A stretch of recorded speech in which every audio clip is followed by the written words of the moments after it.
Então, gente, estamos conversando sobre os excluídos, o papel da igreja nessa realidade tão difícil de muitas pessoas, e a gente hoje entra um pouco mais dentro da história do comportamento de Jesus a respeito disso. Começamos ontem, e ontem nós começamos lembrando de uma forma muito clássica: Jesus é Deus e Jesus é homem.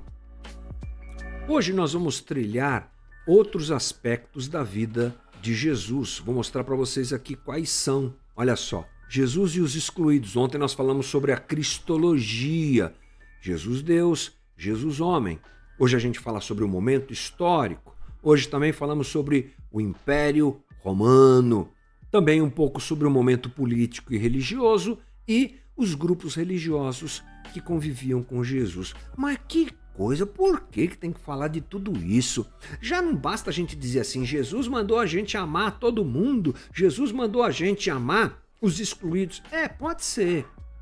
Essa é uma visão simples, mas de repente até efetiva e eficiente. Olha, Jesus mandou e tá certo. Ok, é verdade.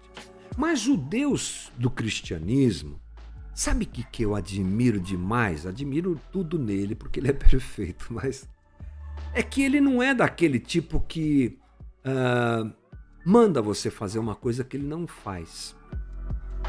Ele não manda você amar os seus inimigos sem ter amado os seus inimigos. Ele não manda você suportar o próximo sem ele mesmo ter feito isso. Ele não te ensina, aliás, é melhor a forma de dizer assim, né? Ele não te ensina a se diminuir e ele não tenha feito isso. Tudo que Deus nos ensina, ele mesmo faz, porque tudo que ele nos ensina é a sua natureza. Ele não é do tipo do Deus que diz: manda, faz o que eu mando, mas não faz o que eu faço. E quando a gente observa, diante de todas essas informações que nós estamos trazendo aqui, o conjunto da obra, a gente chega a essa conclusão. Por isso que nós vamos falar sobre todas essas coisas aqui. Eu preciso ser rápido. Por quê? Porque assim nós percebemos que Jesus fez mesmo. E para entender que Jesus fez mesmo, ou seja, amou mesmo os excluídos, é óbvio que nós vamos chegar nessa conclusão, nós olhamos para todo o contexto que o cerca. Porque isso também é importante na nossa observação. Começamos por onde? Começamos pelo momento histórico. Quem é Jesus? Porque Jesus é Deus, sim, mas ele sai da eternidade e entra no nosso tempo. Na eternidade não tem tempo, não tem espaço, tudo ao mesmo tempo agora. É assim que na eternidade, só para a gente ter uma ideia, né? A gente nunca vai entender isso até vivermos essa realidade. Mas ele sai da eternidade, é o que Paulo fala em Filipenses, e vem para cá. Quando ele vem para cá? 2000 anos atrás, aproximadamente. É necessário a gente ter essa perspectiva histórica da vida de Jesus para nós entendermos muito bem como é que ele se relaciona com as pessoas. Vamos nos lembrar que Jesus era judeu. Era judeu de raça, de cultura e de religião. E compreendermos a sociedade em que Jesus está inserido também é importante, porque aquela sociedade tinha as suas idiosincrasias, as suas crises, as suas dificuldades, tanto religiosas como políticas. E a gente observando isso, a gente consegue entender melhor qual era a relação de Jesus com aqueles que os cercavam. Então vamos nos lembrar que Jesus era judeu. Sobre o ser judeu, um estudioso Blainey diz o seguinte: o termo judeu se refere a Judá, território que ocupava estreita faixa de terra à margem do mar Mediterrâneo, conhecida há muito tempo como Palestina. Judeus são aqueles que vivem e que são habitantes e que são descendentes de Judá, ok?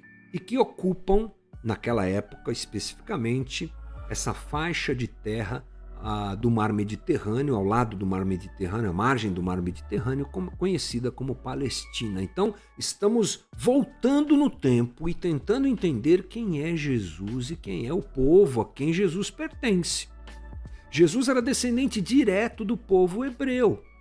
E o nome hebreu significa povo que atravessou. Pronto, algumas informações para você.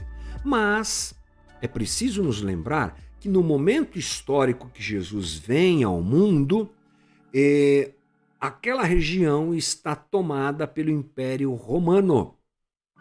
E o próprio povo de Jesus, esse povo judeu, está sob o domínio do Império Romano. Vamos saber um pouco mais. Que império é esse daí? Olha, em 63 antes de Jesus nascer, os romanos invadiram e tomaram aquela região da Palestina. É bom a gente se lembrar que Roma foi o maior e mais diverso império do mundo. Sim, o domínio de Roma era tão grande que havia um ditado que dizia: todas as estradas levam a Roma. De tão grande que era o Império Romano. A sua política de relacionamento com as colônias era bem interessante, gente. Ela permitia uma certa independência e principalmente uma liberdade religiosa, mas explorava muito mesmo as colônias com altos impostos e com uma submissão assim absurda nesse sentido. Qualquer tipo de levante contra o poder de Roma era a morte. Eles aterrorizavam quem se levantava contra eles.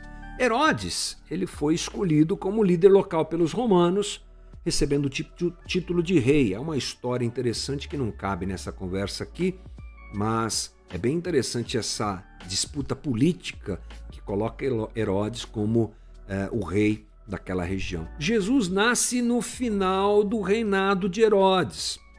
Alguns estudiosos, você sabe que essas coisas de data, quando a gente pensa em um momento histórico de 2000 anos atrás, você tem aí muitas possibilidades de divergências e tal. Alguns dizem que Jesus nasceu, por exemplo, 6 anos antes da data que ele nasceu mesmo.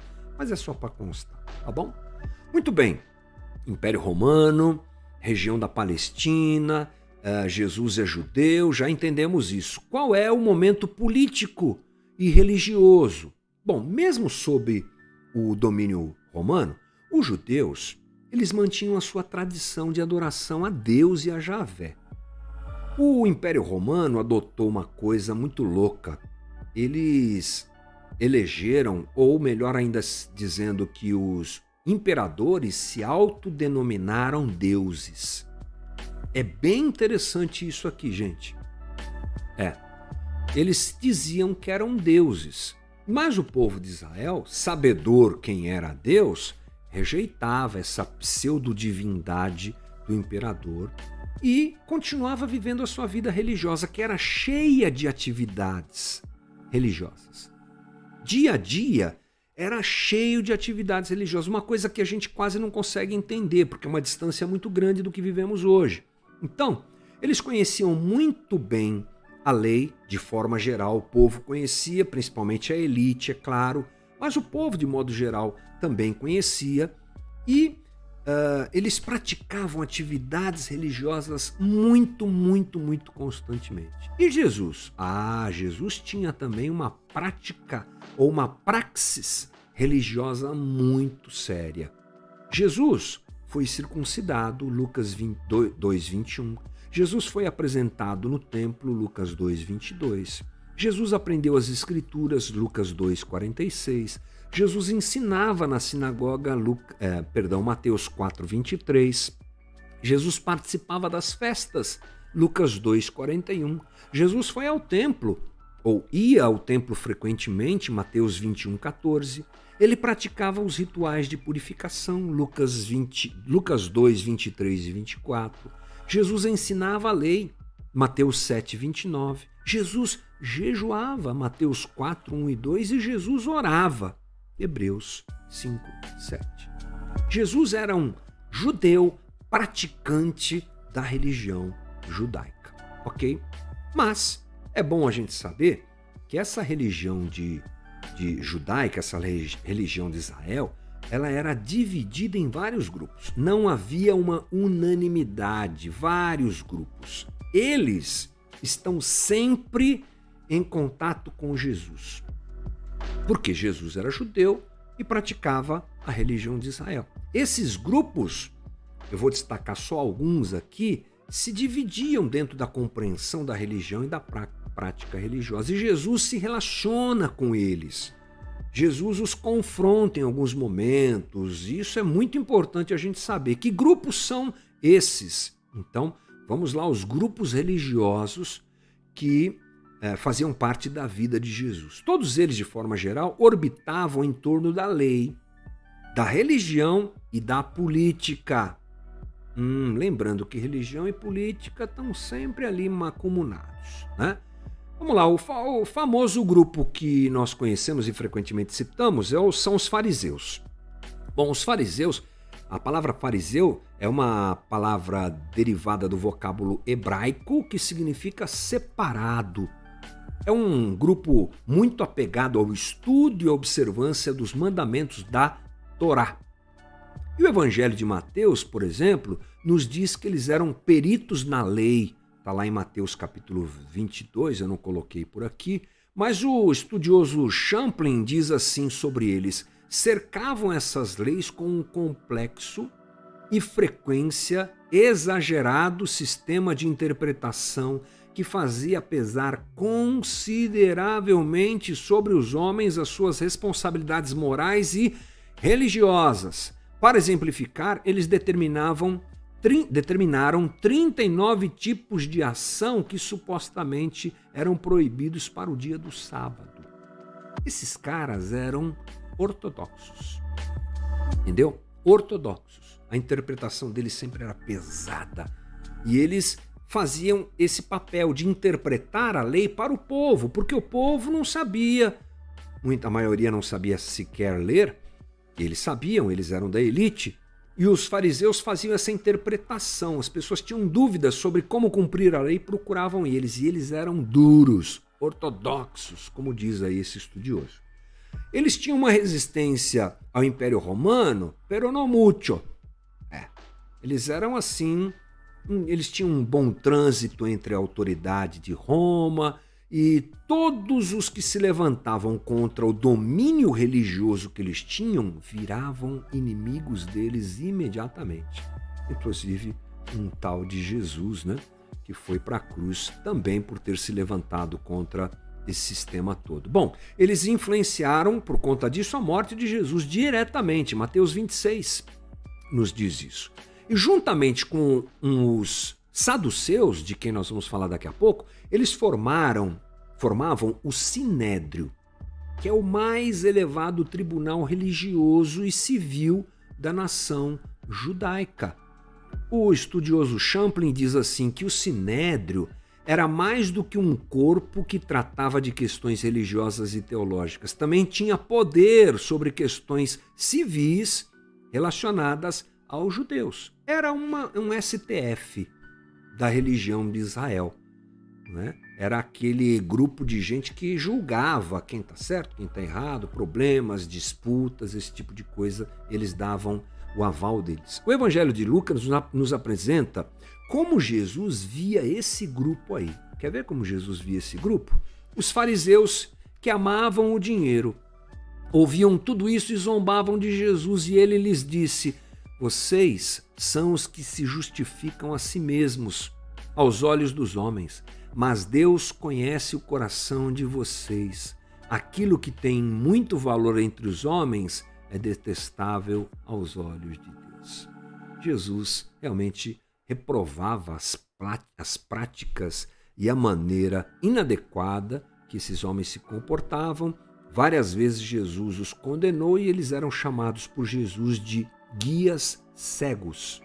E eram falsos, também era assim que Jesus se referia a eles. Outro grupo são os saduceus. Esse daqui era uma seita judaica importante e influente. Essa seita aí, os saduceus, gente, eles eram os mais ricos, era formada por gente rica e de destaque na sociedade judaica, sacerdotes mais poderosos eram os saduceus, a classe aristocrática era dos saduceus, os mercadores mais prósperos, né, em contraste com os fariseus mais pobres e populares, e eles geralmente tinham tretas entre eles. Os fariseus e os saduceus não se davam muito bem.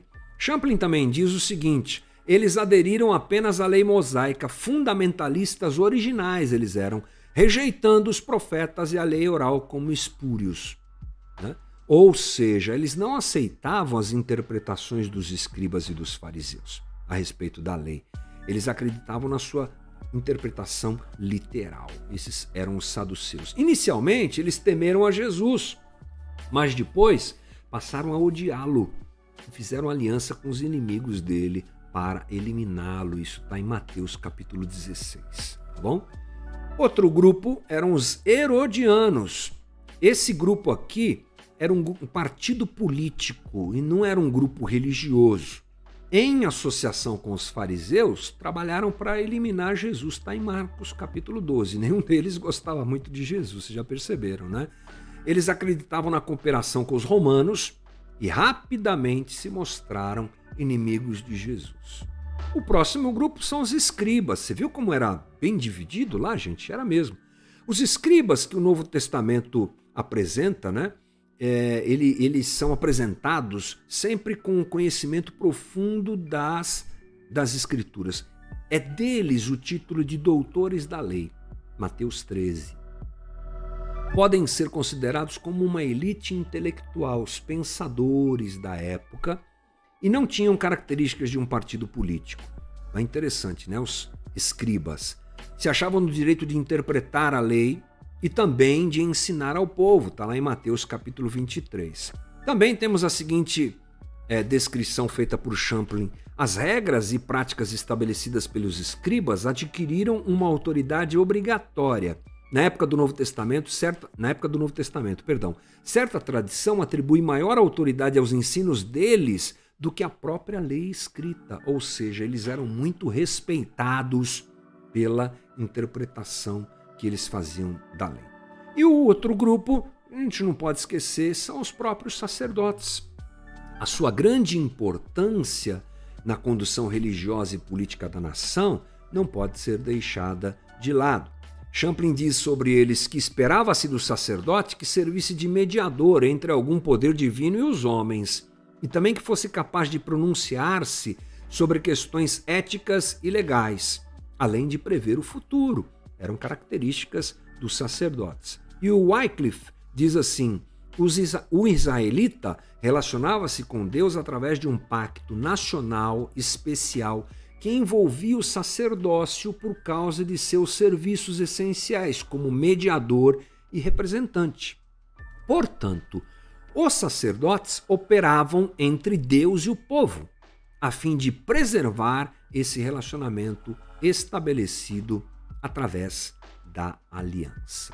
Então, gente, como citado, Jesus ele entrou em conflito com todos esses grupos, principalmente os fariseus e os saduceus, e ele inclusive os chamava de raça de víboras, Mateus 3, 7, e também de sepulcros caiados, ou túmulo pintado de branco, por fora bela viola, por dentro pão bolorento, já diz o ditado. Isso está lá em Mateus 23. Entre outras divergências, os confrontos aconteceram em virtude da diferente maneira como eles lidavam com os excluídos, que é o cerne da nossa conversa aqui.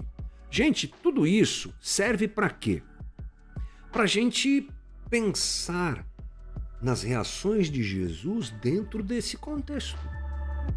Para nós analisarmos o que Jesus dirá, porque a partir de amanhã, penso eu, acho que já entraremos nesse aspecto. O que Jesus falou, como ele tratou alguns grupos, tudo dentro desse contexto. O contexto de que Jesus é Deus e homem, de que Jesus era judeu e absolutamente cumpridor da praxis religiosa da época, era um judeu assíduo no templo, frequentador, participante, ok, tudo mais. Também diante desses grupos religiosos que o cercavam. Dentro deles, ou participando, ou trombando com eles, vamos dizer assim, é que Jesus faz o que faz, diz o que diz, reage como reage. Tudo isso é muito importante para a gente. Espero que tenha sido interessante para você essa conversa, construindo já inicialmente, não é, essa parte em que Jesus lida com os excluídos. Esse foi o nosso Novamente de hoje.